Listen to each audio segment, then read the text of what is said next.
So, do I need to put that on? Does that make it easier for you, anybody? Yes. We'll try with it on. I remember it was on. Right, okay, thanks. So, welcome to the Community Environment Board agenda. And 14th March, 2022. So are we okay with the broadcast? Is that happening? Good, brilliant. Thanks very much. So, evacuation procedure. Location plan of the exits and assembly points on the doors. On discovering a fire, please carry out the following: sound the alarm, tap the fire if possible and safe to do so using the appliances provided. On hearing the evacuation signal, please carry out the following: exit the building by your nearest and safest exit, which is that one. All visitors to report to assembly point G. All staff report to their designated assembly point or walk that way. Don't leave the assembly point for any reason until told to do so by the incident controller or the fire brigade, and the officer in charge. They will be gone. Thanks very much. Sort of tells me. Thanks very much. Apologies, please. We have apologies from Councillor Parker and substitute Councillor Simmons, Councillor Les Smith, Councillor Sandra Smith, and we have Denise Cruz, Councillor Cruz substituting, and Councillor Rose. Thank you very much. And welcome Councillor Simmons and Councillor Cruz to the meeting. And the rest of you, of course, but special guests. Any disposable pecuniary or non-pecuniary interest? Marion.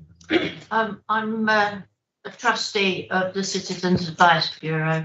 Yeah. And that's later on the agenda. So we don't have a lawyer here. Richard, do you know whether Marion will have to leave the meeting or whether she can stay and not take part, or whether she's okay to take part? It's a good question. I think she's probably able to stay, but I don't think she should vote on the item unless anybody thinks any differently. Okay, right, that's fine. Thank you. That's all right, Marion. Yeah, no problem. Thank you. So, thank you. Public participation. I've got anything? Okay. Minutes of the last meeting, which was the 17th of January 2022. I'll just go through quickly to see if there's any comments or such. So the page numbers are a bit weird. 5 and 1. Everybody. 5, 2. Oh, Jackie. Just to note under 27 capital programme 2022 to 24. I mean, I made a comment at the debate at full council when we debated the budget that was put in front of us, that none of the proposals that came to us at full council as part of the budget we'd seen sight of in this 3-year capital programme. And it does begin to make a nonsense of the role of this board in relation to overseeing the 3-year capital programme that's put in front of us, and surprises being landed us very short notice. So I hope in future years that will be noted and perhaps some account taken of that in terms of our role as a board. Thank you, but the minute is accurate for what happened in the meeting. Thank you. 5-3. Yes, Thomas, did we? Oh, sorry, you were voting, not us. Okay. Those in favour of accepting those as an accurate record. Thank you. Well, I'll just quickly sign those then. Thank you.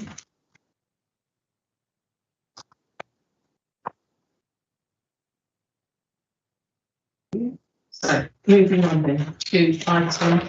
I'm sorry, those of you on a computer, that the page numbering is not quite helpful if you're on a computer. We're on 6/1 now, Leisure Facility Service Improvement Plan. So there's two parts to this. One is how have we done so far, and the other part is this is what we're going to do in the coming year. So is it you, Russell, to introduce us, or Simon? Oh, very, very briefly from myself, if that's okay, Chair. As you said, two parts. So you've got the current service improvement plan with noted activity through to the end of January, and I'm sure Russell will update you on anything you want to know about in February and March. So things going relatively well in terms of courses, that's swimming and gymnastics, parties, school swimming, activity at Queen Elizabeth and at Polesworth School. and health and fitness, whilst it's not everything that we would want it to be, it's consistent with performance across the industry at the moment. That's no excuse to rest on our laurels, obviously. But really, Russell and I would welcome, well, obviously comment on that, but more particularly the new draft service improvement plan, any areas that yourselves as a board you wish to concentrate on. And as somebody who was at a comedy club last night and will be again later on in the week, I'm looking forward to see how the comedy night at Coleshill Leisure Centre goes. We've never done it before, so something to look forward to. Comments or questions? Thank you, Jackie. Well, as ever, I mean, I think the kind of work that's being led in this area of service improvement and our leisure facilities and the range of new lines, as it were, and innovation that's going on is to be commended. I just would like to raise the question in relation to the future, which is here under this Appendix B, and it is in the context of the agenda item 9, I believe it's about establishing a local authority trading company. But I note a lot of the dates that are proposed for this end in March 2023. And in the context of the paper that Simon kindly sent me, which was about the review and options for our leisure services that was undertaken, I think, in 2017, where the service improvement plan and our commitment to driving that should be the first option for us as a local authority, to see how much we could achieve in terms of savings and efficiencies during, I think it was a 2-year period they recommended. It's very difficult for me, and I think for others, to actually transfer that recommendation about have we achieved what was expected as part of that service improvement plan as the foundation, if you like, for deciding then on future options against what we've been getting as reports to this board, because clearly one of the imperatives from that leisure review was to say what efficiency savings and improvements and consolidation, as well as capital investment, has been made through an in-house approach to this. And whilst we've had some very comprehensive reports on, performance and against indicators that have been chosen and membership and income and so on, I still don't get a kind of overview. And maybe this is something that we can debate when we come to that recommendation, that now is the time to move to a local authority trading company from the reports that we have been getting thus far. So I shall certainly would like, and we would like to raise the question of when did we take stock on what was expected? I'm not even clear whether we're at the end of a 2-year period or not, or when that 2-year period began and finished, given COVID and so on, in terms of, if you like, the conclusion that we've tried this and now it's time to rethink the way in which we deliver services through a different model. So I don't know whether you want to comment now on this, Simon, but clearly, very much welcome all the work and the reports that we've got, but I don't think it's given us the basis for understanding whether we've tried and tested the service improvement route to destruction, and now is the time, given what we've tried, to conclude that we need to move to something else. I will come to Simon, but there's an implication in what you're saying is that, and obviously we've not got to that agenda item yet, that that's been done out of some sort of failure of doing it ourselves. That isn't the way I would position it. It's just something that we've looked at to see whether it's an option. Anyway, I will pass over to Simon, but it's the two things. I can see why you think they're related, but actually this is our plan. Now, obviously, the plan that we're putting forward for going forward, we cannot anticipate the creation of a company because we haven't decided to do it or not yet. When this paper was written, anyway. So the two things have to be sort of separate. But I'll pass over to Simon. Drink at an appropriate time, Chair. My apologies for that. Just a couple of observations, really. The service improvement plan, the first one, would have started during 2018. I think that the decision to go down that route, if my memory serves me correctly, it's never entirely reliable, was February 2018. We then have brought a service improvement plan to this board during that 2018 calendar year. So it would have picked up from there. And obviously we've put reports into every board since then, which has given an opportunity to say, is it working, isn't it working? What other areas do you want us to concentrate on? Of course, then, before that 2-year period was up, like everybody else, there was a pandemic, which has cut across our ability to have a clear line through about the performance of the leisure facilities and whether that approach has worked or not. I think the board, I mean, it's not for me to say, it's obviously for the board, but I think you've been well disposed to the work that Russell's been undertaking, and that is appreciated. But obviously the driver for the report that's later on, and let's not go, which it's your debate, not mine, but the driver for that is slightly different. And no doubt that the corporate director of resources will comment at the time about the financial position that the authority's in.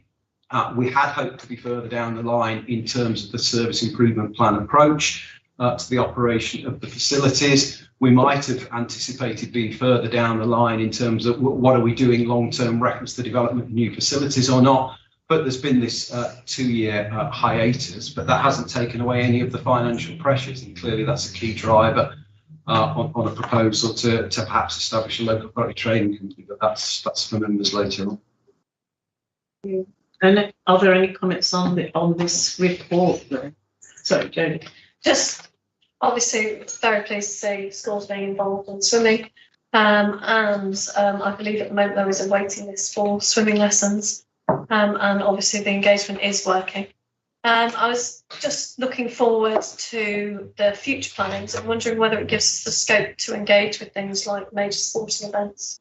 So I know the Olympics was a big drive of people getting involved in random things like curling, I believe, took off as an actual sport. But, I'm just wondering whether we have the flexibility, whether we've kind of looked forward and identified those. Obviously, you can't predict all of it, but whether or not we have the scope to kind of adapt our services to meet those trends.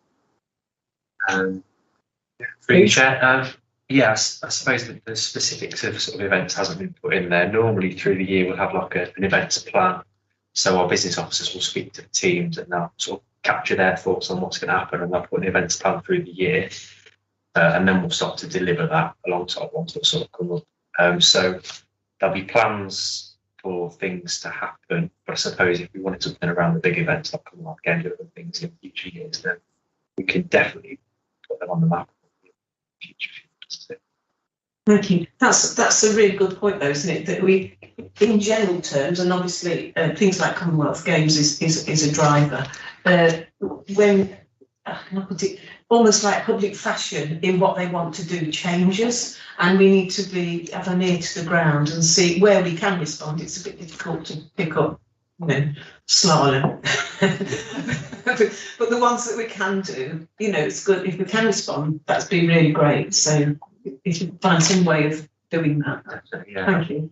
Prior to COVID, we did have sort of ideas and plans to do like sort of community sports events and different things like that in different places and locations, in parks, etc., linked to events. So I suppose it's picking that back up and putting them on that. So, yeah. Good. Thank you, Jackie. So I just correct the impression. I wasn't meaning what I said to in any way imply that this service improvement plan has been a failure and therefore there is a need to move on. That wasn't my intention. It was actually quite the reverse. That what we have achieved has been quite remarkable under Russell and Simon's leadership, that the entrepreneurial approach they have taken, the innovation and the challenges that they have faced have been met in quite a resilient and, I think celebratory. I would like to celebrate what they've done. So therefore, quite the reverse. The question then is, so what benefits are we going to get potentially by moving from an in-house approach where despite all this effort, it would appear that some of the membership is still running at about 70%, by moving across to a different form of delivery where staff like Russell would, I hate to name, but staff basically that are currently running it would be moved into some alternative delivery model. So perhaps we can come back to that. Indeed. We'll come back to it when we get to that on the agenda. Marion. Yeah, thank you. Thank you for this report. Really good to see that there's so much going on.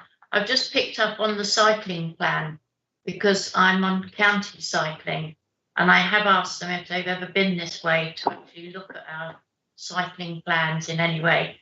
And we've had some good meetings, and I'd like to carry on to see what I get out of county about cycling, where you are, and maybe we can marry the two up together, because I do feel North Warwickshire has been let down in the rural north to what's going on in the south, and I keep shouting about that. So I'd like to see what's going on, and I'm shouting for you. So what I don't want to do is go cross over in anything that's going on. So perhaps that meeting that we had before, if we can book that up again, sort of maybe April or late April or something like that. So I'm on holiday first part of April. So, but that would be good, because I don't want to cross over, but I do want to keep punching at it to make sure we're getting heard. Okay. Yeah. Mary, is there any chance of cycling coming onto the working party agenda? Because it is about health and well-being, isn't it? Yes, it's something that I have got my old agenda here, which has got cycling on it, and also footpaths.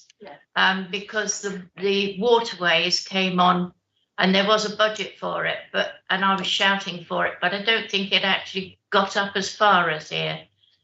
So it might be a place where we can put some focus on these areas. Yes. So that would be good, and I'm sure a sort of report on what's happening. Yeah. That'd be great. Thank you. but it is on here. Thank you very much.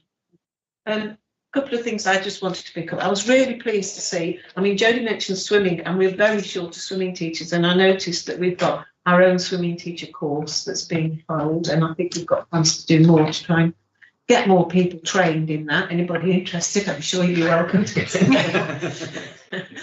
And also doing work experience and engaging with apprenticeships, again, to get the people in, because we do struggle sometimes to get the staff that we want and need in this area. And the other thing I'd like to say, I was really pleased to see in the forward plans quite a lot of emphasis on young people and their engagement. So thank you very much for that. I think it's really good. Anybody else got anything to say? In which case, we'll go back to the recommendations. First one, that we note and comment on the progress made, which we've done, and that we approve or otherwise amend the intended draft improvement plan. So I think, apart from saying that we need to pick up, if we can, new thoughts as they come along, new interests in thoughts as they come along, then I think we can agree with that. Can I have a proposer for that, please? Larry, thank you. Seconder. Caroline, thank you. All those in favour? Any against? Thank you, that's carried. Very much. So, agenda item 7, again, for those of you on machines, it's just 7/1. This is financial assistance for outside organisations. Now,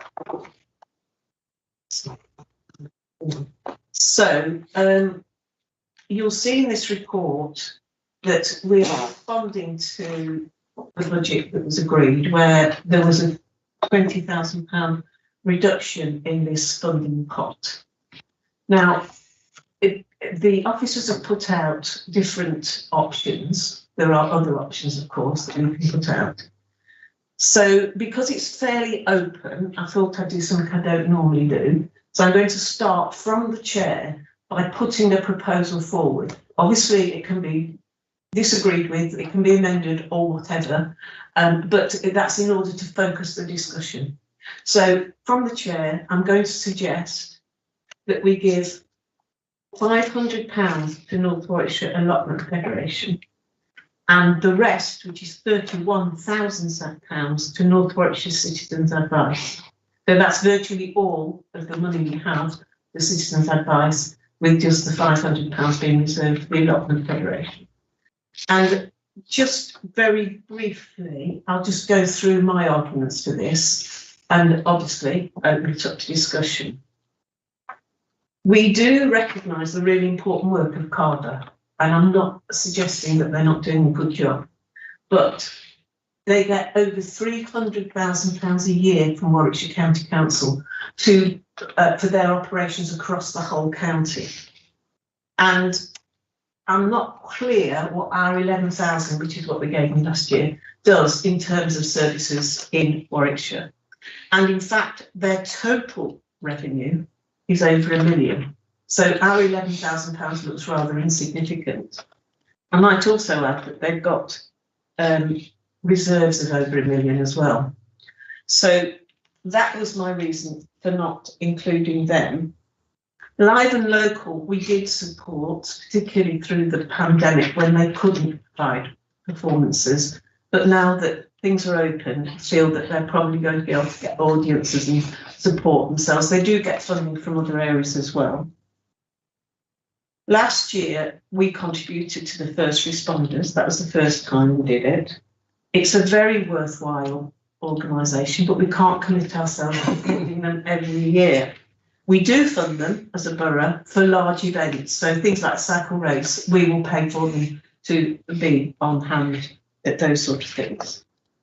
And then the Allotment Association, we have provided £500 for years to help them support many allotments around the borough. Citizens Advice provides a very valuable service to our most vulnerable residents. And indeed, our officers refer people to that organisation. And I asked them what would happen if we didn't support them. And the answer is we would probably have to employ another officer here. So it can almost be seen as an investor save, actually, putting money into Citizens Advice. And obviously, I think going forward with the cost of living as it is at the moment, I think it's going to be an organisation in great demand. So those are my arguments. Obviously, it's not for me to decide alone. Denise. Thank you, Chair. I've got no problems with Citizens Advice at all, but I am a bit concerned about the Allotment Federation, the £500 going there, because if you read, they actually gave £350, 32 pence to local charities. All fine local charities, but one of those charities was actually in Nuneaton. It wasn't even in North Warwickshire, in North Warwickshire. So that is one of the concerns. And some of the spreads they put on, well, it's out of this world, really, because I know some allotment people that have been there. But before I suggest the next part, could I just ask Simon a question? Because it goes on to the next bit is the first responders. And if you read on the back, it does say plans for this year is to complete the agreement for NWBC to take over the ownership and management of 6 defibrillators, which are currently owned by the council, to help reduce the council yearly spend on this matter. It will ensure that they're maintained, monitored and replaced when needed. Are they going to be charging for that, Simon? Through you, Chair, I think the inference is that if we enter into another agreement with them, they would be picking up the cost of doing that. Clearly, if we don't fund them that way, then there would be costs associated with the ongoing maintenance of defibrillators, which we would have to pick up through our own budgets. But it's less than the grant that you have given them when you average it out over the 3-year maintenance period for a lot of the defibrillator parts and pads and batteries and all this sort of stuff. So I'd just like to propose, Chair, that instead of giving the £500 to the allotment, that we give the £500 to the first responders. I'm just one of these that I believe if we're giving them money and then giving it away, and they're all good causes. One is, which most of you know, that I volunteer with, but I just don't think it's right, especially with it going out of North Warwickshire. Thank you. Other comments? Anne. Thank you, Chair. I must say, I feel more than willing to support that we sustain as high a grant as we can for CAB. I think their service is absolutely vital, and things are getting better for people. So I think in the world we're living in, that to reduce our funding to them would be a big mistake, because there will be further problems down the line. So I'm fully supportive of that. I do agree that I think in terms of value, and I wasn't aware of quite how much money was behind Carver, I must say, and I'm a bit taken aback. And it does make me think that to some degree I do question funding Carver at the expense, for example, of sustaining the grant to CAB. And I feel the same about the others, actually. I mean, I know they're small amounts.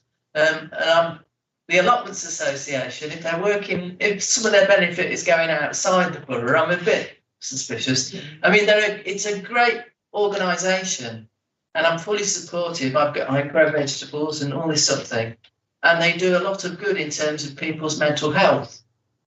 But again, at this juncture, I think there are various ways they can find to raise money in this coming year in particular. It's Jubilee year. There's a lot of opportunities for small grants around. So I would fully support that we certainly give us CAB the maximum grant we are able to do, and that forego the grants to the other organisations for this year, certainly, because I think there are a lot of small grant funding opportunities about. So that's my position. Hayden and then. Yes, thank you, Chair.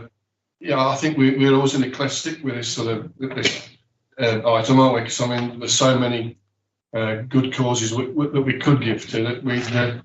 We could give everybody 2 or 3 pence and that'd be it. I'm in broad agreement with what you've proposed. Certainly, we not got a service agreement with Carver. I mean, do we not sort of judge apart from what we get from them? I don't think it's that detailed. I think it's just on and on. Obviously, they tell us. Becky can answer that. Yeah, so we do have through you, Chair. Sorry, we do have an SLA with them, and we've always followed Warwickshire County Council's agreement in terms of their KPIs and stuff. So we've very much kind of just stayed in line with their agreement. Our SLA, the only specific thing in there is about having a presence in North Warwickshire. The only thing that I would worry about is, as I say, I'm in broad agreement with them. Strangely enough, I've just put our Allotment Association in touch with Carver for some small funding, but for a large funding they want to look for. I would like to, if we're going to have a token amount, have a token amount to Carver rather than sort of to anyone else. Like say, to keep. I don't want to see that office go, and I don't want to. I'd like to keep a lifeline to it. I mean, I'm down there quite a lot because our beeline's down there as well. So, I'd like to see the office go. We might have to find something else again. But I know the work they do, and I know the amount of work. And I've been involved with them for. I'm not on the board or anything, but I've been on the board just for many years. I was on the board for many years. I know the hard work they put into it. And it's the commitment the staff give to it. So I'm not going to suggest a figure, but I mean, if we're going to give it sort of a token amount, 1,000 or so, I see something like that go to Carver. And I mean, I certainly wouldn't want to lose any money to CAB. I think it's essential at the moment, absolutely essential. Jackie and then Mark. Well, it's just to pick up really what Councillor Phillips was saying about the role of Carver in generating and supporting more income for smaller organisations, and the reference in paragraphs 4.2 and 4.3 that basically, because we have increasingly pulled out of our investment in Carver, the amount of financial support and indeed support in kind from the county to our Carver serving North Warwickshire has progressively got less, and therefore we've got less access to funding and grant information and all the rest of it. And so it's about the capacity of Carver to actually support and generate income and grants for third sector organisations, that if we don't support it at all, I'd like to know what the consequences are going to be. Are we going to get any support from the county council because we basically pulled the plug on it? And said we don't value it, or you could say that that's what we said because we're not prepared to put anything in it compared with other boroughs or not. Because if that is the case, then that would be an unfortunate signal, and possibly even for a year isn't something that we want to do, given the real tangible and practical support that I know they give many small and a variety of third sector organisations. So I guess before this debate started, I was very much supporting option one, and I think we debated it in the group. But if the answer to the question is it really doesn't matter in terms of our contribution to our bit of Carver, then I would go with your recommendation apart from the allotments one. Okay, thanks, Mark. I'd just like to echo what Councillor Clues mentioned about supporting the first responders rather than the allotment federation. I mean, they're always in the town, certainly in Atherstone, at every event, covering the event. And I can also see the value in giving the money to the CAB, because that is a resource that's definitely been used during the pandemic and is going to get used even more now we've got a bit of an energy crisis coming along. So I'd like to second the amendment that Councillor Clues put on, that was give all the money to, 31,000 to CAB and 500 to the first responders. Thank you, Andy. Thank you, Chair. These are all really worthy causes, and I think it's quite sad that we've got to, we're in a position where we've got to cut back on any of them, but we are where we are, and I think with that in mind, I do think that the best use of the money is for the bulk of it to go to CAB. I'm quite happy to support Councillor Clues's recommendation. I think last year I did support giving a larger sum to the first responders, because I think during the time of COVID that was an important use of the money. But I would, my preference now would be to give the bulk of the money to the CAB and a small amount to the first responders, as Councillor Clues has suggested. Thank you. Thanks. I'm going to echo a lot of what Andy said, in that I think it's quite tragic that we're having to make harsh decisions. I think all of these organisations have got a really good impact on our communities, but I do agree that CAB in the coming months and years is going to be crucial to some desperate situations and to getting our most vulnerable residents out of debt crisis and poverty crisis, and support with complex benefit systems and things. My only thought is that would Carver be in a position to support Live and Local and North Warwickshire allotments and the first responders in their capacity, and just the idea that we wouldn't have the support for our volunteers who have been so crucial for getting us through. And I think the Carver have been quite instrumental in organising and orchestrating, and I certainly know that they supported us with risk assessments for some of our COVID relief, and I think that they play a brilliant role in our communities, and would also urge that they might be useful in supporting the other organisations. Yeah, and that's a good point. I think we should remember that the money that, obviously they get more than 300,000 a year, but the over 300,000 that they get from Warwickshire County Council is for the whole of the county. And I think one of the things that we should be looking at is to say to them, what are we getting in return? You know, what's our slice of that money, and are we getting value for money? And the point that Jodie's made, that are you supporting these other causes that we have on our list here that could do with some support? So I think that's that would be a good way forward, and I think we need to be a little bit more pushy, I think is the word, in getting services for our area and making sure that our voluntary sector is supported adequately. So I've got a proposal and a seconder for 31,000 to be given to Citizen Advice, North Warwickshire Citizen Advice, and £500 to first responders. So as I've got a proposal and a seconder, can I take a vote on that? For those in favour, please. Somebody counting. You can't. I'm looking at Marion because she can't vote. so I'm not looking at you, Marion. Right, has somebody counted that? Thank you. And any against? 4. So it is carried. Sorry, that was proposal B. from recommendations. The recommendations was that we note the work that's been undertaken. That was the first bit. So that's gone through as well. Everybody content with that? I'm sorry, Chair. The vote was 4-4, was it? I 4-5. So 5 over that 1, side. 2, 3, 4, 5. Oh, right. Exactly. Six. Oh, 6. Sorry, Six. Mark. Six. How good I that? seconded it. You did. Yeah, myself. And also, my maths today seems to have gone somewhere else. I don't know. Even counting just hard, it seems to be a challenge. Right, thank you. So yes, it was. So if we could move on. Sorry. So we're moving on to item 8, which is the North Warwickshire Green Space and Playing Pitch Strategies Progress Report. Again, there are 2 parts of this report. One is about obviously how we're doing in our green space strategy, what's happening.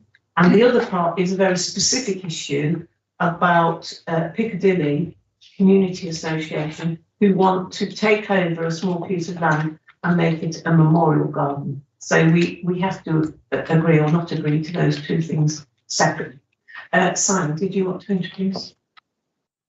Thanks, Chair. Yeah, and again, very briefly, the board is familiar with receiving this report at this particular meeting. Clearly, the work that's been undertaken is adversely impacted by having nobody in green space. That situation still prevails, and we're continuing to work on that. But we're making progress with Atherstone Sports Club. By way of update, there was a meeting with them last week. And they have put in the planning application for its development proposals that are referred to in the board report. So they're making progress. The activity at Boot Hill, I think we've referred to some perceived difficulties in securing quotations for the work to the brick-built pavilion, but that's eased and we're now expecting 4 quotes in for that. So we should have some activity on that over the summer, which is good. Improved site security. We're still planting trees through the local authority treescape fund, and in addition to the sites there, we also add Manchester onto that, so there'll be some tree planting in Manchester as well, which is good. Becky can update you if you wish on player development programme, and also I think the tender due to go out reference the pump track in Ansley Common, so that is good. And Piccadilly Memorial Garden, it's the principle of that you're addressing. There are still some issues to talk through with the Community Association of potential funders, but if I could just let the board know, the application that we referred to, Heart of England Social Impact Fund, that was unsuccessful, but they're still talking to HS2 about that, and we're still talking to them about the nature of any agreement that would need to go with that. But obviously we would take that through to Resources Board if you as a board were happy for us to do that. Thank you. Sorry, Becky, did you want to add something? Yeah, so just in terms of play areas, so we are slightly behind because of our staffing resources, but the work at Colin Park is complete. Ostra's getting signed off tomorrow, and Piccadilly is also complete, just needs signing off. The pump track was obviously due to be part of the first round. That did go out initially, but we didn't have any takers, so we're going back out this week with an increased budget for that. So hopefully we'll get some more interest. And we've just finished the tender process for the next 3 sites at Crawley, Hurley and Abbey Green Park. So that's currently in the standstill period, so that work will start soon as well. Simon, you wanted to come? Sorry, my apologies. Very brief addendum from myself. But the one thing that was remiss, we've specifically been requested by Forlongley Parish Council to let the board know that it too is engaged in the Queen's Green Canopy programme, and they've planted 3 oak trees out there. So it's important that I report that in. They've specifically asked that we do that. And the other thing that I should mention, over the next 12 months, we've absolutely got to undertake a review as a board of green space strategy and playing pitch strategy. And some of that work will have to be undertaken with outside organisations in order to make sure that the strategies are enabling either us or external parties to secure grant funding in for related projects. So that's a piece of work that we will be undertaking in the next 12 months. Thank you. Jackie? Yeah, I mean, it's a sort of old drum I keep beating about, we describe tree management as the sole role of this borough, and the questions are asked at planning repeatedly at this board about when do we move on to our commitment as a borough to start tree planting, and are we getting net gain in terms of trees lost versus trees planted, and I still have no overview of where we're going on tree planting in terms of the extremely, great potential that we have as a borough, given that 60% of it is green belt and there's lots of areas that could be planted with trees, as to where are we ever going to get into a significant investment in tree planting. 300 here, 19 removed there is not really a strategic approach to tree planting at scale, and in terms of the biodiversity and climate change agenda. I would have hoped that, I know we haven't got an officer at the moment, but even when we did have an officer, it was all about managing trees rather than having an approach to greening through tree planting. I will ask the officers to respond, but excuse me. I don't know whether you know, but Ansley Village, yes, including Ansley Common, was successful in a bid to Warwickshire County Council for green shoots money. Can't remember how much now. 25,000. Sorry, 25,000. Oh, thank you. 25,000, and they are reclaiming the Arden Forest. It's the Arden Forest. They are planting saplings from the Arden stock. Yeah, so it used to be apparently part of the forest. So there's a significant amount of tree planting going on there. But I was going to ask, I'll come to you in a minute. I don't know if it's Richard, probably it is Richard. Is anybody keeping account of net gain or indeed loss of trees? Sorry, instead of Richard picking it up, obviously we report in the number of trees that we have felled, and now at least we're getting into a position where we're planting a few. So we have a very small net gain. I absolutely take Councillor Chambers' point about the reactive nature of our work, and that's been the way of it for 3, 4, 5 years, probably. We've never got ourselves into the position of having a proactive approach, not just to tree management, but to planting and that thing. And obviously it's something that we aspire to when we've got the resource to do that. But we're reporting each year the number that we've felled and the number that we've planted, and on the back of a little bit of support through Local Authority Treescape Fund. That's tipped slightly in our favour in the current year, but it's entirely on the back of external. It's not a pretense about a proactive approach to that. Well, I mean, congratulations to Arley then in terms of Ansley in terms of their greening agenda, but presumably that was off their own bat in relation to a bottom-up approach to green shoots. We don't have a strategic view of land and where tree planting could be taking place, and I don't know whether we need a tree management officer to do that, but surely we need to slightly higher level view in terms of our green space and tree planting and woodland strategy. Thank you. Denise, was it you? Somebody? Oh, sorry, it was you, Andy. Sorry. Yes, thank you, Chair. Just a couple of things briefly, Chair. First on Piccadilly, it doesn't come into my borough council board, which is part of my county council division, and because of that, I'm aware of the plans for the Memorial Garden, which I'm actually quite supportive of. I think it's a good idea, a great project for a small community that hasn't got a lot of sort of facilities. And I'm also aware, I think that the community association area is very sort of active and very capable of carrying this out. So I am very supportive of that project. And I'll certainly sort of vote in favour of that. Question for Simon on management of trees. Is the arrangement with the county council sort of covering for us working well? Do we get a good response from that? Through you, Chair, Becky might want to add in a second, but the service that we've been received has been absolutely invaluable whilst we haven't had a tree officer. Again, it's a reactive service, but they're absolutely essential in order to enable us to maintain some sort of approach to the management of our tree stock, and also helping in terms of planning and development as well. But I don't know whether Becky wants to add to that. Yeah, I can echo that. I think they've been absolutely brilliant. since we haven't had an officer in post. And I think it's certainly something when our contract ends with our current contractor, county council will be stepping in the interim until we've got a formal agreement set up. But yeah, I've certainly had no complaint. Okay, thank you. Caroline first, and then I don't think this one's working. It's not doing. Never mind.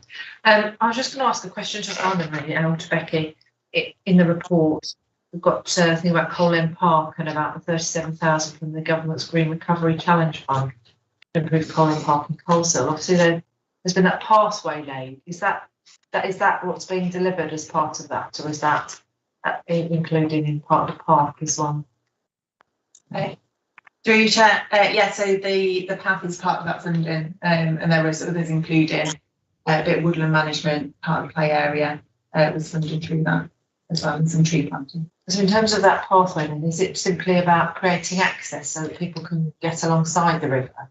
Is that the purpose of it, or is there to be an extension so it goes through?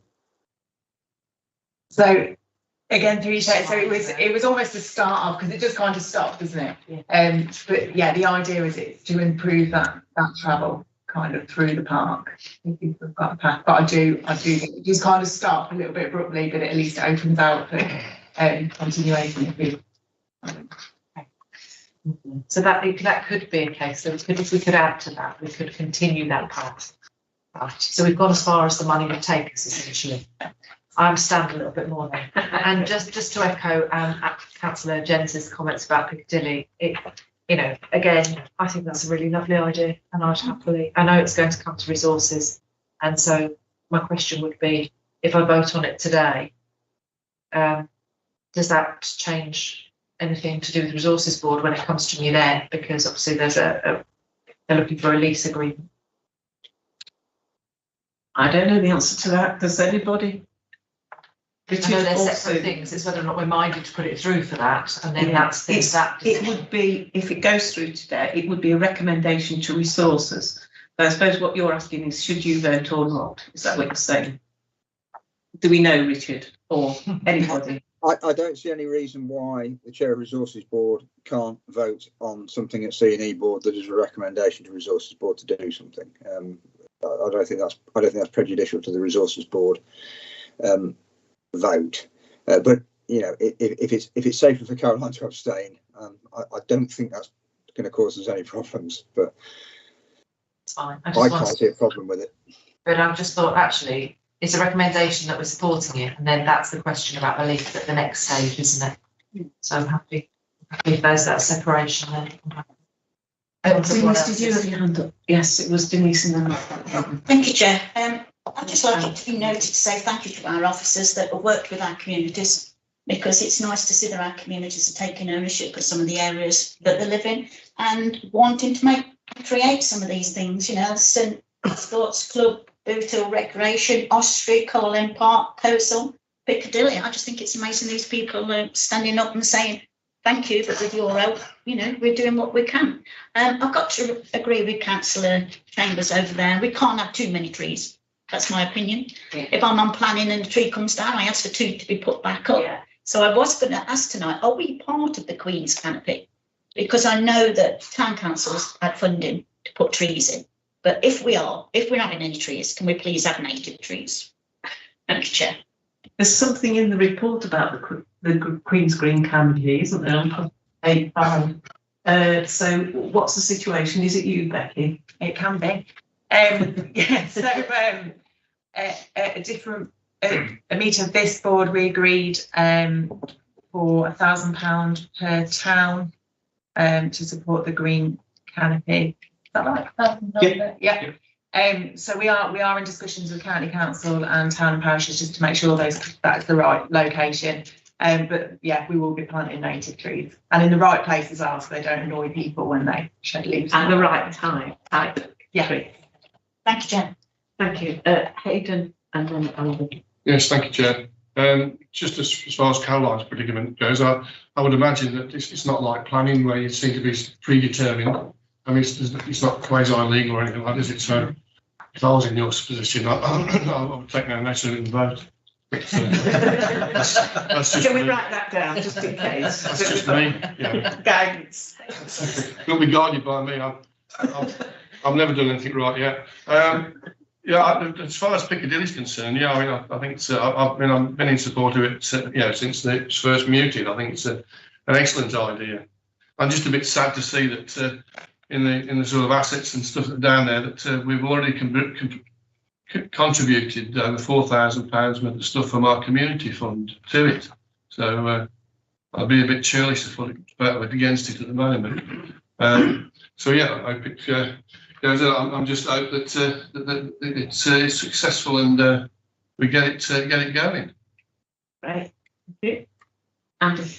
Yeah, it's been a clarification from Simon, if at all possible. It's right. With regards to the pavilion at Boot Hill Recreation Ground. Yep. Is underpinning still the cheapest option? Through you, Chair.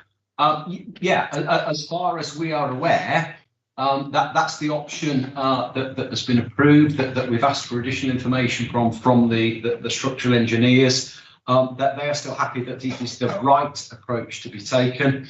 And you're aware as the board that there was a sort of provisional £40,000 allocation for that piece of work. We've no reason to believe that isn't the right way ahead. As I briefly mentioned earlier on, we were initially having some difficulty sourcing quotes for what is a specialist piece of work. It's certainly something that we haven't done before through the authority. But I now believe that we're expecting anything up to 4 quotes for that piece of work. And again, we'll get further advice from the structural engineers at that time. And as we've endeavoured to do, we'll discuss that with board members so that we know exactly what's going on. Yeah. And just because there's been some confusion as well, it's just how much money is left amongst members. I thought it was around 75,000.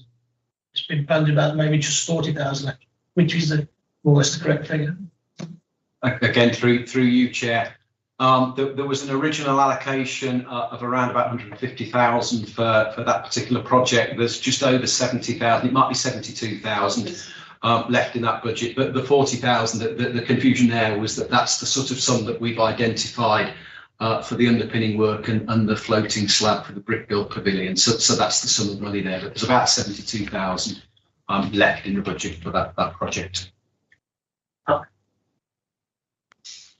Jeremy. I had a couple of queries on the Piccadilly work. It looks beautiful. I'm obviously minded to support it, but I do have consideration that we have to make sure that our communities generally are happy with this and the level of consultation that's been done, and also the safeguards in place if the land isn't kept in an appropriate way, and what powers that we have to actually be able to monitor and work with our communities to ensure that that is a long-term gain and not just a project that now where you've got the grant funding in hand and it's brilliant and you throw grant funding at it, but then what about next year and the year after and 10 years down the line? So just kind of some concerns over the longevity of the project and making sure that we can continue to deliver that for the longer term of the lease. And obviously we don't want a piece of land given back to us which is a negative value to what we'd expected. And then for 4.2 about safety and security, I have some concerns around generally safety and security of our recreational grounds, and I see that there's been a fence put up at Hilltop, which my understanding is it's already been damaged by motorbikes and people trying to get their bikes through, which is obviously why the fence has been put in place to stop the trial bikes screaming through the woods and across the fields. But also to kind of wider issues at Brett's Hall, and at some of our other recreational grounds where, parents are reporting it's almost becoming no-go areas, and whether we've got an understanding of how our communities feel about their green spaces and how safe that they feel that they are, and what we can really do to kind of tackle that and social behaviour issues. Yeah, I mean, I'm sure it's a balance between security and access, isn't it? Really, that's the issue. I'll come to Simon in a minute. I just pick up your first point, which was about sustainability of potential Piccadilly project, and that's something we could add to our recommendation to resources that look into sustainability. I'm just looking at that when we come to the recommendation. In terms of security, Simon, do you want to come back on that? Okay, I'm just going to come back on a couple of things, Chair. If you can just pick up on Piccadilly first. I mean, you know, members have already spoken about their engagement with the community association, and I would have to add to that they're very good at ensuring community engagement in their activities and securing the support for the work that they do. And in terms of the issue of sustainability, I mean, not only can that be picked up in the terms of any legal agreement, whatever the nature of that agreement is when it goes through to Resources Board, but just by way of reassurance, Richard and Richard's staff are constantly on to us about, hang on a minute, make sure they've got this straightened out, and so that they're taking a longer term look at sustainability issues and making sure if these things actually come back to us that we've got the capacity to deal with that. So we're taking advice on that. I should have added, in terms of safety and security at the start, as we always do whenever we talk about this, we do all this work, but please don't ever presume that this means that there isn't going to be unwanted behaviour on some of these recreation grounds or unwanted vehicle incursions. We've had them in the past, we might well get them again. We're doing our best to make these sites safe and secure. But if people really want to get on, or if people really want to make a mess, I mean, that is exactly what they're going to do. And so the concern is well placed. Clearly, in terms of engaging with communities, are we doing the right things in the right places? We've endeavoured to do that in terms of the production of the green space strategy in and of itself. And again, we'd be going out in the context of any review, you know, are these the right things that we do in the right places to garner that community support to hopefully dilute some of that antisocial behaviour. And I know that Becky's short of resourcing community development, but again, it's something that her team actively do. Maria. I just wondered what connection you have with your SMTs and whether the bike patrols go round, because they've got a drone now. You're shaking your head. Do you not have anything at all? We have recently had a meeting with the SMTs where they gave us an hour of their time very generously, and we went down and discussed a number of issues, and there's been very little response because of it, or from it. Partly, I think, due to limited resources and they're so spread, but there's significant kind of antisocial behaviour in Arley and in Anstey Common that they are finding hard to tackle. And the bike crews have been out locally, and they've had some success in the past, but mostly because we moved a CCTV camera from Gun Hill up to Hilltop Field, and that has had a significant impact. But now, because that's moved, we're having antisocial behaviour at Gun Hill. Yeah, they told us, because we have it at one of our places too, we have bikes. They told us if you report it, they put the drone up now. So then the drone sees where it is. And then if there's an officer around, then they send the officer around for that area. So it might be worth trying that. It's worth trying again. It might be worth. But I think last year we had something around. Through the chair, please. Sorry. Thanks. Yes, so it sounds like it's a good idea if you're talking to the SMT to ask them about the drone. Yeah. And I mean, they're going to need more than one. I think that they go. Yeah, at least it's a step in the right direction. It is a really difficult issue to tackle. Thank you. So if we're happy to go to the recommendations on that. So the first one is to note and comment on the progress made, which I think we've done. The second point is consider what's on the principle of the authority entering into an agreement with Piccadilly, etc. And to the possible consideration of this matter at a future meeting of the Resources Board, and request the Resources Board to look into the sustainability of the project. That as a recommendation. So have I got a proposer? Oh, thank you. So Hayden, was that a second or a proposer? Well, if you were proposer. Well, you can be the proposer and Andy can be the second. There you go. Okay, those in favour? Any against? Thank you very much, everyone. Right, so we go on to item 9 now. Those with computers. And this is about the local authority. the Leisure Facilities Local Authority Trading Company. This is the first of, if it's approved, many. It's just the start of what's a possible process. It's not, obviously, there's a huge amount of detail that needs to be sorted out. Richard, do you want to introduce this? I can, Chair, or Simon can, or Sue can. I'm entirely happy. Don't type. Who would like to introduce? Do you want me to kick off? Yeah, okay. I'll kick off, Chair, through you, and then defer to people who are far cleverer than I am, Richard and Sue. So clearly this is a significant report. It's already been raised in the context of the meeting, but hopefully, albeit that it is relatively brief, given the significance of the subject matter, hopefully it is clear. And as the chairman has said, it's a subject that we could be coming back to on any number of occasions over the next 12 months, and I would anticipate at each meeting of this board if the board determines to progress. So as a group of officers and with external advice, we've reviewed the option of establishing a non-charitable and wholly owned local authority trading company. Now that's distinct from trust, where the procurement and the time considerations, the expense of doing it, the tax arrangements would be less advantageous to the authority, so hence the local authority trading company. Clearly, as I intimated very briefly, the driver for this is financial.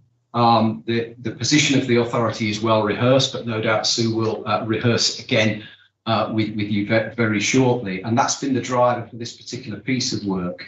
And what we're presenting is what we consider to be the best safe option to sustain the leisure facility function and to realise what are considered to be significant savings, but also managing the level of risk within the leisure facility service. And the board touches on a number of those risks. I cannot pretend that it won't be, if you choose to go down this route, it's going to be a substantial volume of work over the next 12 months. And it's going to be a piece of work that you need to get right, hence the reason for returning, not just to this board, but to executive board, resources board at appropriate points in time over that 12-month period, because it's important that you get it right. And there are a number of significant issues which are addressed in the report. It might be the role of councillors in any framework for the establishment of the company as directors or shareholders, contract terms, risks, which I've touched on. So there are a whole series of issues. So very briefly, from my perspective, why now? There's the financial consideration, there's the sustainability for the leisure facilities service. We've rehearsed before the impact on the marketplace of the pandemic. So this is a good position to be in and a relatively safe option. And if it works well, then there are opportunities going forward for the trust. But clearly that's an issue for you as members. And so what it is a balanced approach to try to address some of the risks associated with the service, with some of the rewards to realise savings and to actually sustain the service, which you commented on in the context of the service improvement plan. And just in response to Councillor Chambers, what are the advantages of doing this, perhaps from a local authority trading company perspective, or the existing operation, if you like? Clearly, in terms of the way that it would be set up, there would be an absolute and obvious clear focus on the community. There'd be a focus on the bottom line. There would be a focus, because you wholly own this company, on your own corporate objectives. But within the context of providing, whether it's Russell or whomsoever, with a more flexible and agile approach, quicker decision making, quicker appointment of staff when it needs to, a different approach maybe to the appointment of staff, the engagement support services. From your own point of view, the service has got experience of the local community, so it knows how it works and how it can grow that. But it also affords the opportunity to get more community and business engagement in the operation of the business itself. So that is another, what I would perceive as an advantage. And because you'd be providing it with a contract for a period of time, whatever that is to be determined, it provides some protection as well. There are advantages to the authority too. We've talked about the council's control. Sue will talk about the financial savings that are to be realised, which are important. So I'm quite happy to leave it there and defer to Richard and Sue's expertise on some of these related matters. Yeah, yes, thank you very much, Simon. I will come over to Sue because the financial benefits are quite complex. Just tiptoeing into VAT makes me go cold. But I'm going to pass over to Sue now and explain.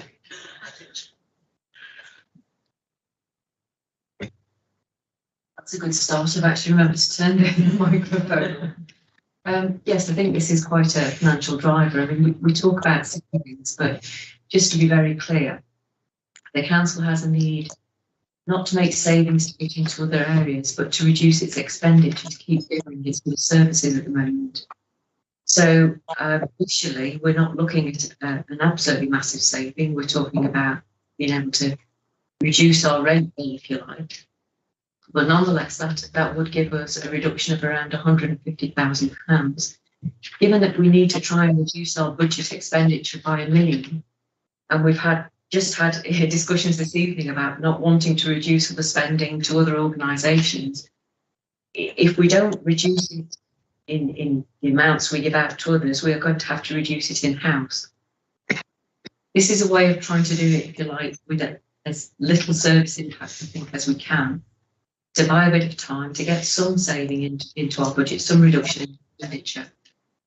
We are currently facing a reduction in income, hard as the leisure team are trying to get people back through the door.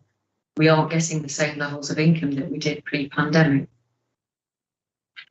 So even with that reduced budget, we would expect that, trying not to get into too much of the VAT technicality because it isn't an easy subject, that if we changed the way we dealt with our income, we could realise some savings there.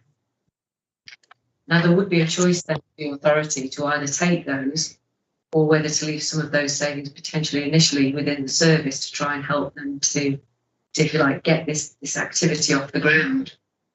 But longer term, if they pick up, I think there would be a chance for us to realise some savings that could be shared, perhaps between the authority and the company. Get it wrong, not a trust, a company. I mean, clearly there is a lot of work to be done, and depending on how things are set up might influence what savings we can make. But certainly initially, I have to say, as somebody trying to balance the books, £150,000 would help our cause quite significantly. I'm not particularly going to say too much more on that. We do need to do a lot more work on this as regards things like tax and so forth, but we are hoping that we would get further savings in addition to the rates if we can set this up correctly and get it moving forward. So that's all I'm planning to say for the moment, but I will try and answer any questions. Just be clear, Sue, that the savings you're talking about, you're not talking about savings because of different types of operation of the leisure facilities business, if you like. You're talking about savings because of the way the finance is set up and things like being liable for non-domestic rates and that sort of thing. Yes. Basically, a trading company would have different options with regards to things like business rates, which as a local authority we're not entitled to. Right. Okay. I think there's another point that I don't know if it's in the paper or not, but also if this was set up, there's also opportunities for funding again, which local authorities don't get access to if they were to bid for funding, for example, somewhere. But there may well be, Chair. I mean, it will depend on how many companies set up. So clearly there would need to be consideration of that. If we retain the assets, it might restrict some of the funding we could bid for, if you like. But equally, there might be other funding around activities that certainly a company could bid for that we couldn't get the same benefits from as a local authority. I think there's quite a range of funding, and we'd have to look at individual funding sources to see what's available. Caroline, you wanted to speak? Yeah, I'm really supportive of this, unsurprisingly, I suppose, in my role. But I think it is in two ways. You know, it isn't just financial. I think talking about some successes and post-pandemic innovation that has come out of the leisure team to actually promote their service and get it back on its feet. I think it's the next step on as well to to being a much more commercial entity and being able to respond in a more agile way as an organisation and actually respond like you talked about in terms of events and things that go on, and actually having that quicker fleet of foot ability to respond rather than a local authority run entity. And I think there are huge accounting benefits. We don't want to go down that route, but that's all about setup. But fundamentally, the decision today is whether or not we want to do that or not. I think some of those wider questions come further down the road into other boards when we've said whether or not we are or are not minded to do this.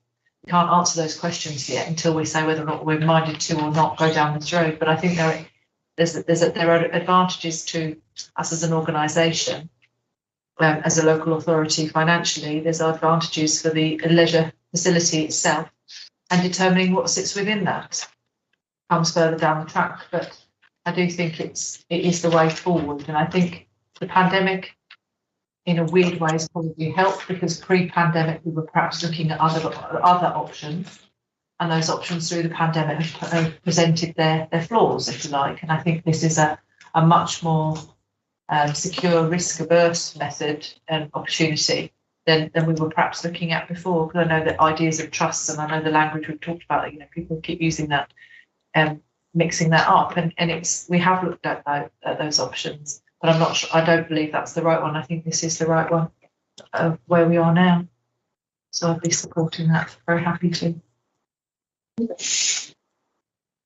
Student thoughts for checking.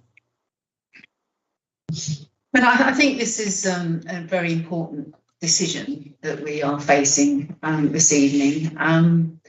And I know that there's been much discussion about different management options for our leisure services and different delivery models. And certainly, I think it was something like 6 different management options were part of the leisure review. And in the end, the conclusion was there really were only 3 options. I think one perhaps could revisit some of those, including the whole transfer to a charitable trust and the much greater opportunities there might be in that context, given the experience in Kidsgrove and so on, to actually bid for money that under this single local authority trading company model we wouldn't be entitled to. But nonetheless, I think we're not averse to the idea of opening up and exploring other options. I think the question we have really is, at this point in time, are we actually out in the recovery phase of the pandemic sufficiently that we're not setting this up to fail? Because let's be honest, the costs of setting this up, which according to the Community Leisure UK, and I'll just quote, are considerable, a significant risk of disruption to the service. There's a new operator would most likely have to develop income from a lower income and customer base than would otherwise be the case. There will be additional resources required to establish governance policies and additional legal costs. They estimate that could be around £125,000 to £250,000. We are, and the costs of TUPE transfer, IT systems, operational systems, health and safety policies, etc., etc.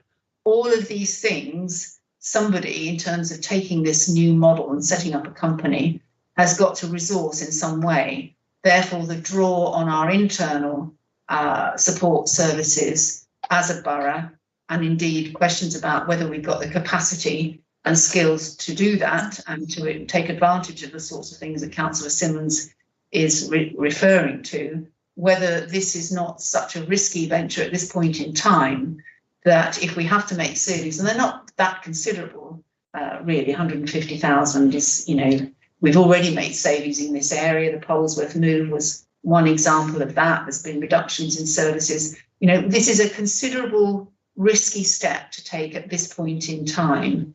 What we do risk is both disruption in terms of staff continuity, disruption in terms of customers, and real effort in establishing a well-costed business model that is actually going to stand any chance of succeeding. So our question is really about the timing of this, and we would like to propose an alternative to the recommendations that are here.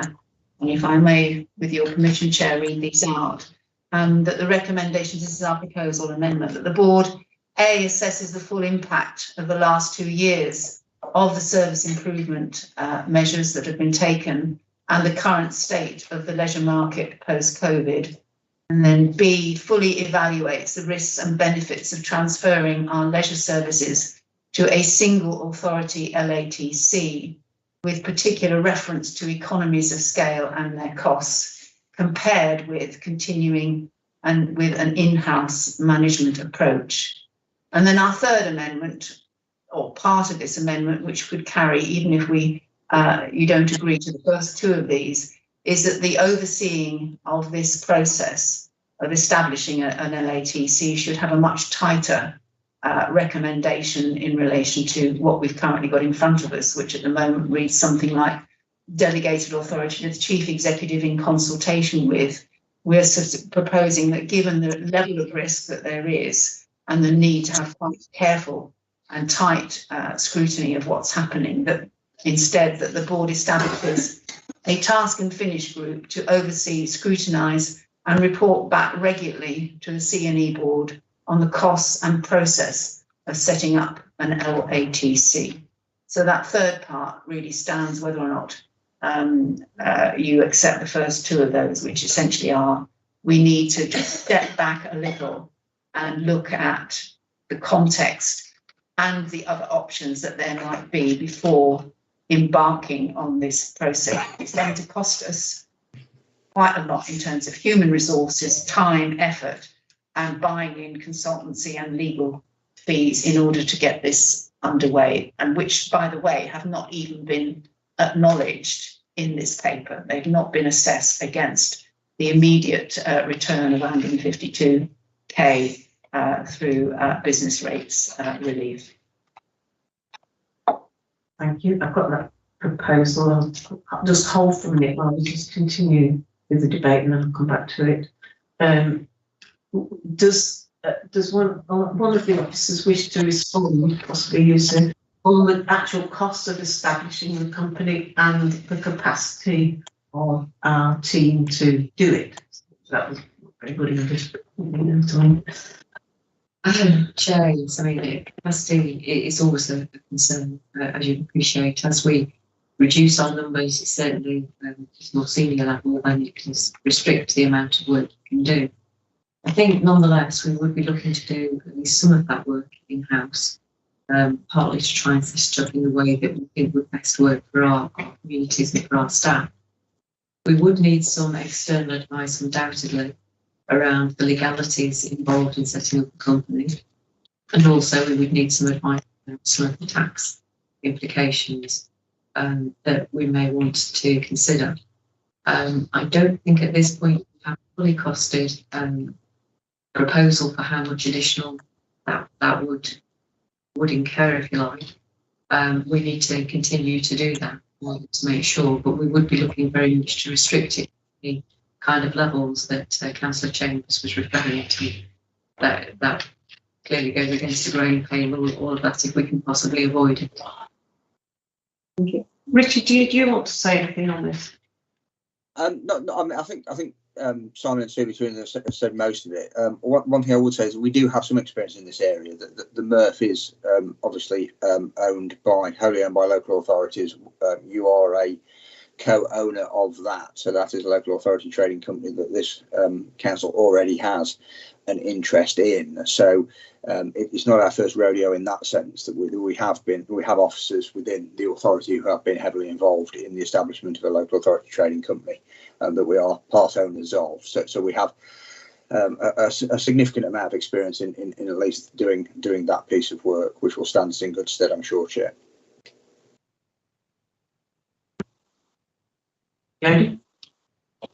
Thanks. I'd just like to support Jackie's amendments and say that we really need to get it right. And I do think that although we've got a very detailed report from 2017, I think that the impacts of the pandemic, I am aware that some leisure services during the pandemic that had been outsourced had to be brought back in-house, and that's obviously a big risk factor. I think we need to make sure that the decisions that we make are clear. And I feel very much that this report has had a massive amount of work go into it, but it's almost as if we've been given the final product of a huge amount of work behind the scenes with the decisions made for us. And I would really like to take a step back and look at the evidence and the reasons and the rationale for making those decisions. Even down to things like the company limited by guarantee, which is still quite different from charitable status. You still have to pay corporation tax. You still have to act like a company and declare to Companies House. And even to the extent of what under that legal agreement, any of your officers and directors can only work in a voluntary capacity, and what we're then going to be expecting of our officers, whether they need to be working in a voluntary capacity. And I just think there's a lot of unpicking that we need to go back and have a really good look at before we can make an informed choice. Are you formally seconding it, Jodie? Yes. So, Caroline?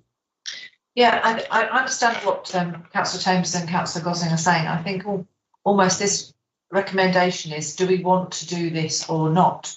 Rather than, and I think if we go down the line of yes, we do want to do that, then all that due diligence comes from that in the report to resources, what you're talking about. I think that there's, you say about sort of further detail and you want more information about comparisons and things like that. I think that level of work would need to be done, but it hasn't been done necessarily for this report, because if we don't want to do it and we vote against it, then that's completely fruitless and waste of officer time. So I think that it's minded, are we minded to do this or not in advance of sort of further board reports to resources and executive? I think we're kind of there, in my view. I think that's what you're. Sorry, can I just check my understanding from what Councillor Simmons, that if we agree to this, then the future governance and scrutiny of this will be within the remit of the resources board and not this board? Because if it is, then I have even greater concerns, given some of the decisions that have been made recently about that process and how diligently it will be carried out in terms of scrutiny and integrity of process. It is the normal thing that we quite often recommend to Resources Board, and I should imagine in the process of this, we will get the opportunity to consider issues which then go to Resources Board, and obviously will end up at full council eventually. So yeah. So sorry, Jodie. Thank you. And just again with the decision that we're asked to make is very specific about, and it is cited as a local authority trading company. And the decision again is there in what we're voting on. That decision has been made for us.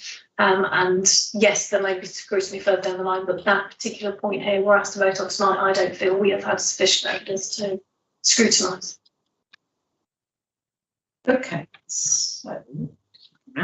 so we've got a proposal that Councillor Chambers put forward, seconded by Councillor Gosling. So we need to vote on that first. So those in favour of that, please show. Shall I read it out again? Sorry.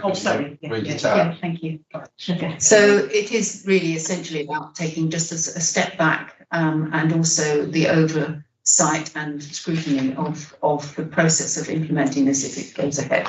So that the board assesses the full impact of the last 2 years of the service improvement measures which have been taken and the current state of the leisure market post-COVID. Secondly, fully evaluates the risks and benefits of transferring our leisure services to a single authority LATC, with particular reference to economies of scale and costs, compared with continuing with an in-house management approach. And then C, that the board establishes a task and finish group, that's this board establishes a task and finish group to oversee, scrutinise and report back regularly on the costs and process of setting up an LATC. And obviously I made that recommendation without understanding that possibly the second recommendation that you have in front of us was that it would be taken without that the responsibility for doing this would be taken through the resources board rather than this board.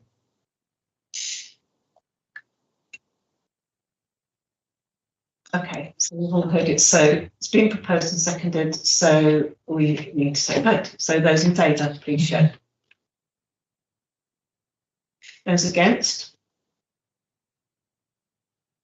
You. So we'll go on to the substantive, well, sorry, the one that's on the paper.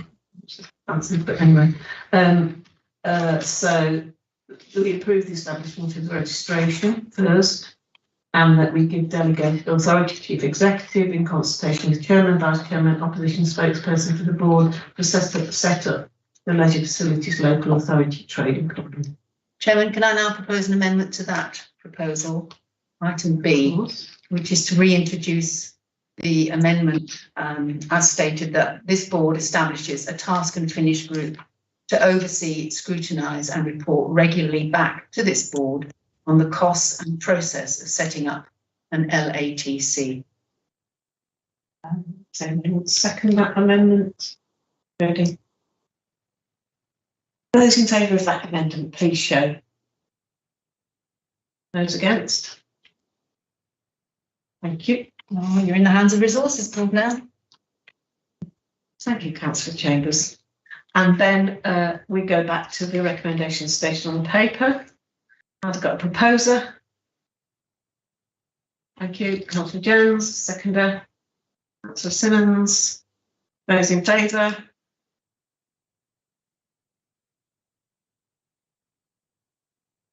Did you get that? Those against? Thank you. Right, thanks very much. So moving on then to item 10. Sorry, number 10. Climate change update, which we've got there. Just before we go on to the paper though, I'm going to turn to Councillor Humphreys over there because she recently, I don't know if anybody else went, but David and Marion went to the COP conference that Warwickshire County Council were arranging at the weekend. I think it was the weekend, wasn't it? Friday. Oh, Friday, sorry. I don't do it weekends. Sorry, Friday. So do you want to just give us a quick update under this? Yes, it was where 7 councils met and we actually, well, I was going anyway, and then David was given a presentation to do, much to his joy, on behalf of the Borough Council for their climate change, which I must say, although he's my husband, he did do very, very well on behalf of the Borough Council. And what it was is the 7 councils coming together and actually saying what they're doing in their area and how it was joined up, whether we could learn off of somebody else. If someone's got something that's good practice, can we talk to them, find out what it is and learn from them?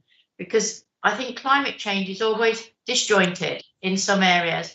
You need to learn from something that's working rather than reinvent the wheel. And I must say, talking to people, and it was a lot of networking. There was a lot of networking time because talking to people is the only way you'll learn anything.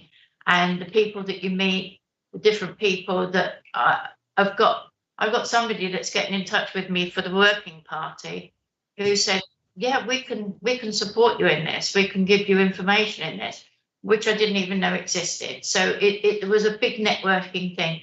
I went to a presentation on planning.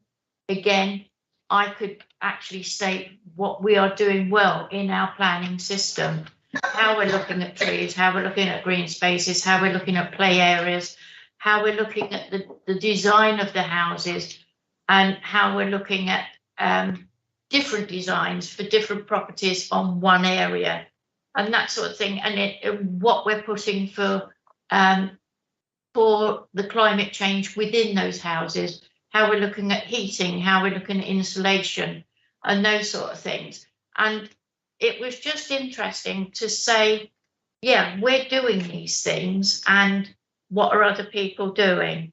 And then all of a sudden there was a man going around with a camera all the time. And he suddenly came up and he said, can you come with me for a minute? And I thought, oh, I'm not in trouble, am I? And I had to go in the corner and give a presentation for about 3 minutes on front of camera as to what I got out of the day. And I took it from, instead of being up, down, I took it from down upwards, and I said, I think we've got to go back to our children, because by the time climate change all happens, I'm going to be dead, but my grandchildren aren't, my children's children aren't. And I said, that's where we need to get them, not turning the taps on all the time, looking at their gardens, looking at what's going on, recycling, looking at cycling to school, looking at more walking, looking at going to the sports club, and that sort of thing. And I said, I can't go to the companies and do what's got to be done, but I can help my grandchildren when they go to sports clubs in Sportsfield, pick up the litter that they've dropped, those sort of things, and be aware of what's around them, and look at the hedges, look at the birds that are nestling. Don't touch the hedges because birds are nestling in the hedges. Look at the ditches, look at pathways. We've just had our hedges and that policy come through. I want to see roundabouts in that soon. I don't think there's anything worse than looking at approaching a place with this scraggy roundabout. I want to see something happening with the roundabouts. I know that's county, I'm going to get onto them. I know that's county, but we ought to be proud of where we're entering and have something on our roundabouts that echoes that. And that could be climate change too, looking at what we can do for those. So I've been, I've noted things down here, but I never look at them because I forget what I've written. But I've felt quite passionate about that we should be starting again with our children. And I remember going to something in one of the climate change things where they looked at water, how much a child used in water. And they were astonished at how much the tap had run while they were cleaning their teeth, and visual things like that. And that stopped. And I think that needs to come back again. So I thoroughly enjoyed it, actually. And I got quite into it. I did. He's not listening to me. I did. I enjoyed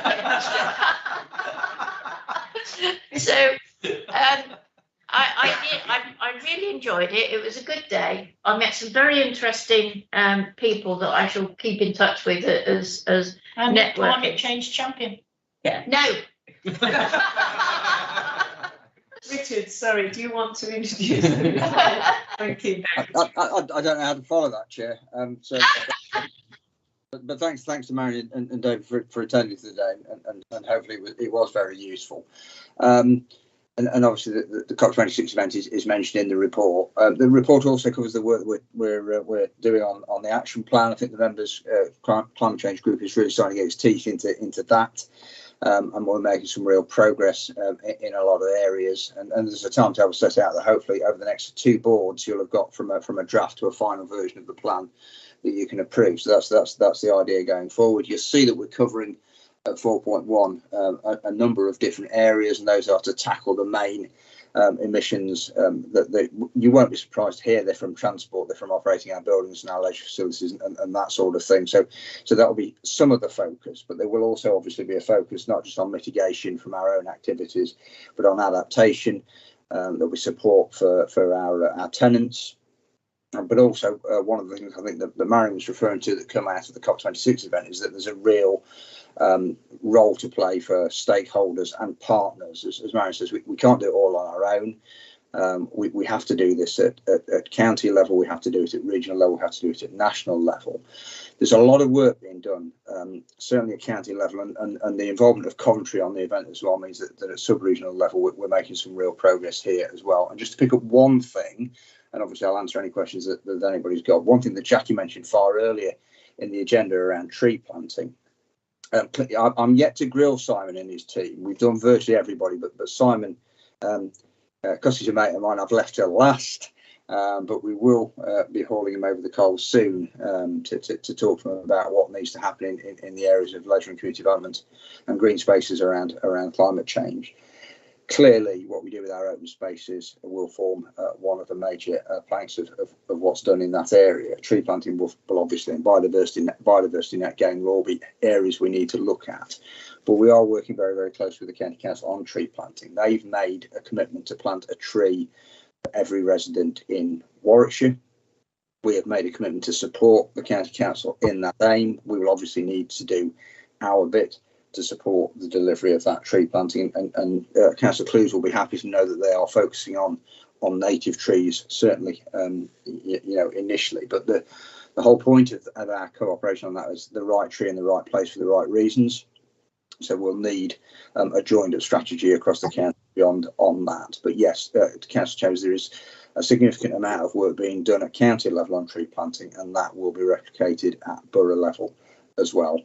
Hopefully, there's quite a bit in there about what we're doing. Hopefully, the members of the Climate Change Officer Group who are on the board will also be able to pitch in about what's happening in this sphere. But if anybody's got any questions, I'll be more than happy to try and answer them, Chair. Yeah, the groups that we've been involved in, I think, have come a really long way, and I commend all the officers that have been involved in that. I just wanted to clarify on recommendation B, where it says to endorse a collective aim of net zero by 2050, and how wide that would be, because we've talked in the groups about the kind of immediate impact, but we've also talked about our kind of wider impact, like the grey economy around the council. So whether it involves our procurement, whether it involves our commissionings, whether it's going to involve, for instance, our trading companies, and what specific areas of the council we are aiming to get net zero by 2050. Answer that, Richard, please. Yeah, I see that there are two parts of this. One is get our action plan, which is for the borough council's emissions, in place. As I say, I'd like the board to sign that off. It's meeting the one after next. Certainly, you see a final draft to your next meeting, but I want that to be signed off by the summer. I think the next phase on that is then what does net zero by 2050 mean? Net zero is obviously an international commitment for global carbon emissions to be net zero by 2050. So that absolutely means that we need to go beyond what the borough's impact is as a council. We need to go beyond what the borough's impact is as a borough. It needs to be an aim to achieve net zero by 2050 in everything that we do, and that happens on our patch and then we have any sort of influence on. So for me, that means absolutely everything. Whether it's transport that passes through our borough, whether it's companies that we own, whether it's companies we invest in, whether it's companies we partner with, whether it's activities we undertake, pay for, sponsor or ignore, and it's what our communities do. All of that contributes to net zero by 2050. So I think, we shouldn't be limited in terms of our thinking or our ambition on this. It really needs to be, if net zero by 2050 is to be achieved, then everybody needs to play their part and more. So my view, certainly for what it's worth, is that is a far wider piece of work post our action plan to deliver net zero by 2050. Richard, can I just clarify what you said? Did you say there's an action plan to move forward to meeting? There will be a draft action plan to the next meeting of this board. We hope to finalise the action plan, the borough's action plan for borough council activity at the meeting after that. That's our timetable, Chair. Thank you. Okay. Can I just endorse what Councillor Gosling said about the climate change action plan?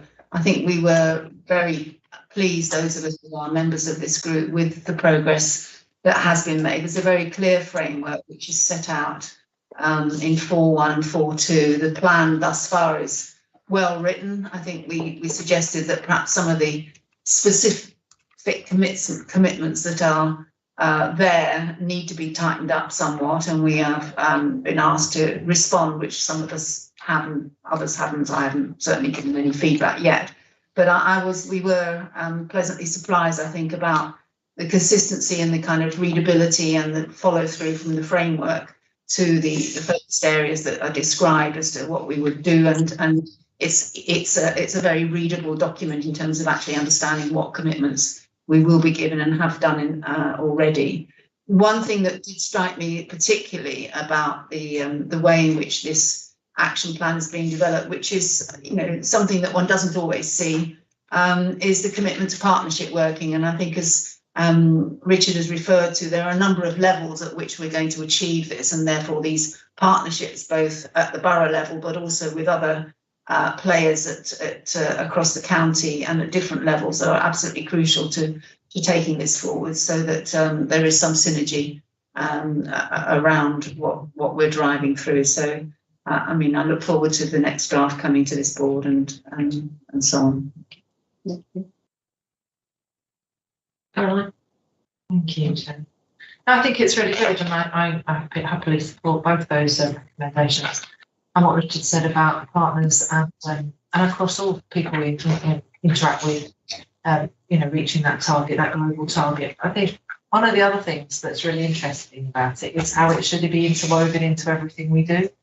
And we engage with most people across the borough. We engage with everybody, whether or not that's through communications, through our council tax or whatever. And there's other links, isn't there? So at the moment, people are very concerned about their utilities. Obviously our consumption is quite key to climate change.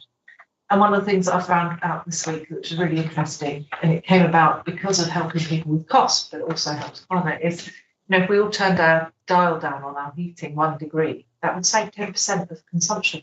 There's little things like that if we share, and we have access through social media. It's not just the people on this list, the partners, it's the wider impact and influence that I think we can have in our borough as well. I think we need to consider all of our stakeholders, particularly our residents. Thanks very much, members. So if we could just move on then to the recommendations. We're asked that we know the content of the report, that we endorse the collective aim to meet net zero by 2050. I've got a proposer, Councillor Close, and second, Councillor Sill. Thank you. Those in favour? Any against? That's carried. So, on to our final paper, but is least, is the minutes of the Health and Wellbeing Working Party. Because that's got any, I think you chaired it, didn't you? So Yes. Any comments on that? Yes, no, I mean, it was a very long meeting actually, but I think it was a very full meeting and a very informative meeting. And we didn't get through to the end of the agenda actually. But we had a very long discussion with Matt Green from Air Quality. He gave us a very long report on his area, but we also asked him about a particular matter which he's not able to monitor. And I'm waiting for him to get back to me as to how this might be monitored in the future. We had a very good presentation from Mike Sermentse, who is the community delivery lead. And his introduction was very welcome because he is our sort of go-to for community grants and things like that, especially for COVID groups that are recovering groups that want to reopen and get funding. Unfortunately, we missed out on the dementia strategy from Claire Taylor because she couldn't come at the time allotted, and then by the time we got later in the group, we couldn't give her justice in the time we had left. So she's actually said she'll come back for the next time. So I think really, although, and we had social prescribing, Michael Towers, and I wanted more information about the social prescribing. So it was very full in a very short time. But I think we're trying to get sort of people to give us more facts, and the people that are giving us the facts, we want some outcomes of how those facts are going to help us. So hopefully people found it sort of informative at the time, and as soon as I get the facts I can let everybody know what's going on. But as Jackie knew at the time, we had quite a long discussion, so we're getting there. Thank you, Chair. Thank you, and thanks to everybody that's on that group. It is really important that we keep pressing on all these issues that are really key to North Warwickshire, and then so what happens is that what we do feeds into the Warwickshire North, feeds into other organisations as we go up, feeds into the Health and Wellbeing Board of the county. And now, of course, we've got an integrated care system which it will feed into as well. So it's very important we keep our eye on what we need. Thank you very much to all involved. Did you want to say something, Jessica? Just obviously concerns around no plans to reopen the health store and concerns around the lack of testing for the particulate pollutions. And, you know, thank you for kind of addressing those issues and bringing them into form, I think, especially because we do have some areas which have in the past failed our air quality. And we have some significant areas that should have been watched and have been interrupted by the pandemic, so should have been kind of higher raised. I think it's really crucial that we get that back in place if at all possible, and make sure that because you need 2 years to assess it and make sure that we've actually got that evidence so that we can start to tackle these areas. On the health store, I bring that constantly at the county. They're looking generally, I think, at the way, I know it's more than sexual health services, but at the way sexual health services are being delivered. And I keep pointing out to them that the way that it was delivered here was more than sexual health services. It was a drop-in for mental health and all sorts of things. And it's a really valuable service that we want back. So I keep saying that. And also on the particulate matter, I know that it'll be kept on the agenda. We are extremely short of environmental health officers at the moment, but nevertheless, if we could just have a report on if we could do it, this is how much it would cost, and this is how we would do it. If we could, at least we'd have a plan for when we have got the officers that we want. So it is important we get that. Through you, Chair, if I ask Matt Green that the report that I got in the Health and Wellbeing Working Party can be passed out at the moment with the information he gave me, then I'll willingly do that. So as everybody's got that. I don't want to pass on your reports if he feels he wants to add something to it. But it was very informative. So, you know, it might help in each area that we've got. So, but I'm definitely pushing for the particular matter as well. So I'll keep you informed. Thanks very much. Thank you. Right, everyone. Well, after quite a full meeting, actually, that is the end of the meeting. Thank you very much for your attendance. And past 8's a bit longer than we normally are, but there you go. Fully go. Thank you very much. Thank you, Chair. Thank you.